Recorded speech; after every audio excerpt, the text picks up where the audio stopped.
All right, y'all. See, I got to say y'all now because I'm moving to Nashville. So I used to say it ironically. Now I say it because, you know, it'll just make more sense when I'm living there. So, anyways, I've been praying a lot this morning. I baked in a late flight time today. I said to God, hey, if I can get a late checkout, then I'll take that as word that I can spend a little more time with you this morning, Lord.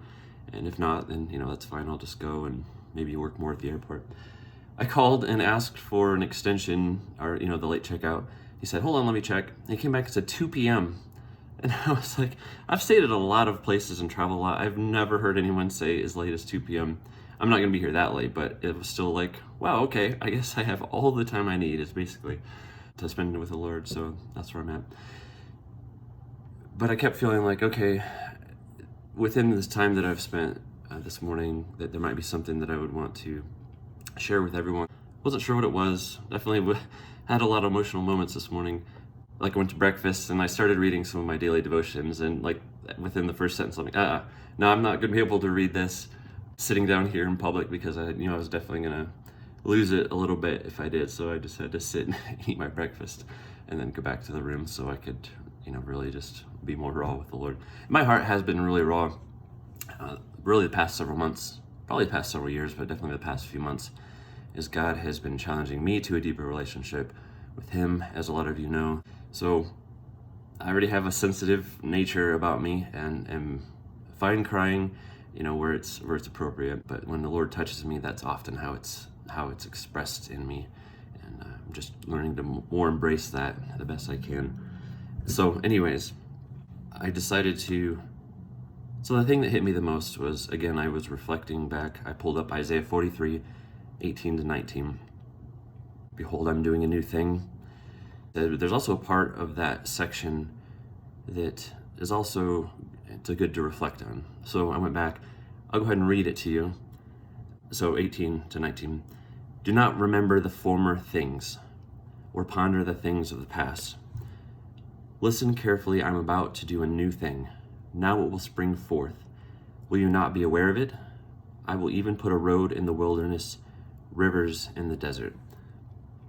And this is the Amplified version, which I really enjoy reading a lot because it expands on things sometimes, and or just puts it in different words, kind of give you a different angle on things. But the thing that I felt like I wanted to point out there, or at least it hit on my heart, that I wanted to share.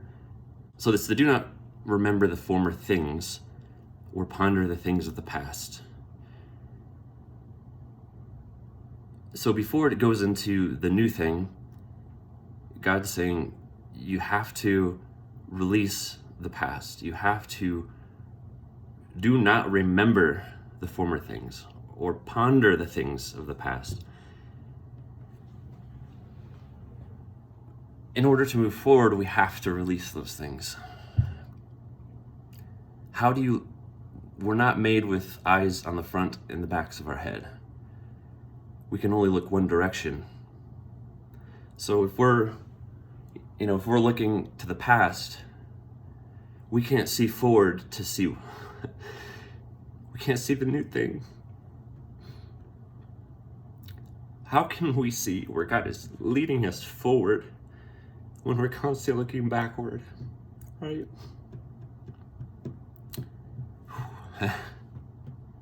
There it is. We have to look forward. So I don't know where a lot of us are all in this transition period right now, right? Where we are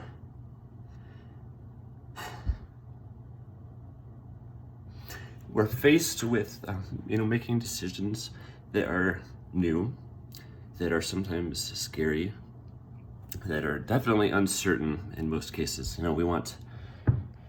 Most humans want to have things figured out and understand and make sense of, every step that we're taking and where we're going, and have it, kind of have it all figured out. And it's seldom like that. And it's seldom like that, especially in your walk with God. It's oftentimes just that next step. God's saying, here's the next step.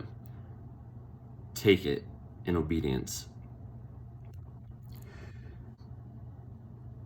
And oftentimes we're saying, oh yeah, but what about that other thing? Or what about that in 5 steps from now? I need to figure that out.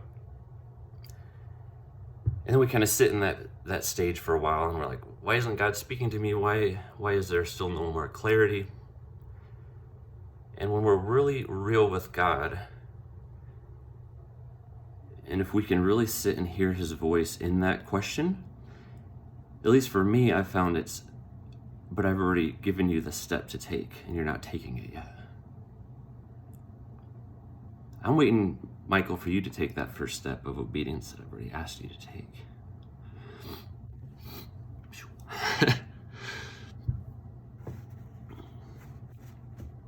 So I think that a lot of us find ourselves in that same position a lot.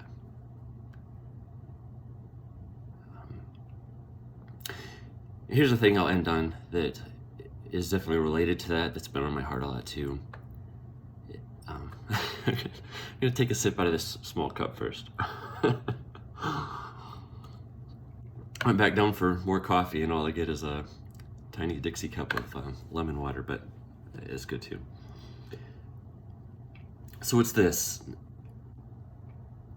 Sometimes it's hard to push through to the new thing because it's often easier to see all the things that we are giving up, all the things that we are, I'm going to air quote, sometimes I hate that about myself, but I'm going to air quote anyways, the things that we're losing. We can see the things that we're losing because and that sometimes overwhelms us or keeps us from wanting to move forward because we see all the things we're losing, but we seldom can see all the things that we're going to gain, right?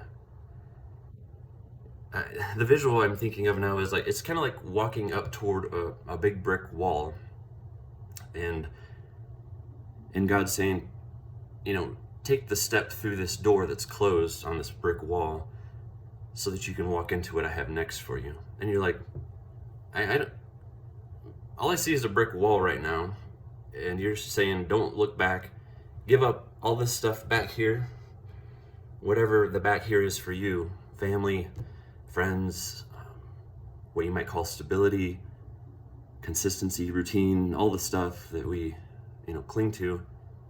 You're like, but I'm losing all this back here, and I don't know what's through that door on the other side, so it's easier to say, look at all I'm losing, and I don't know what I'm gaining. But often what we do find, again, you probably know this, but it's easier said than done. But God's like, take that step through the door, and everything that you're going to find is going to be so much more and so much gain on the other side, but you have to take that first step. So, do you have a brick wall that you're standing, looking at?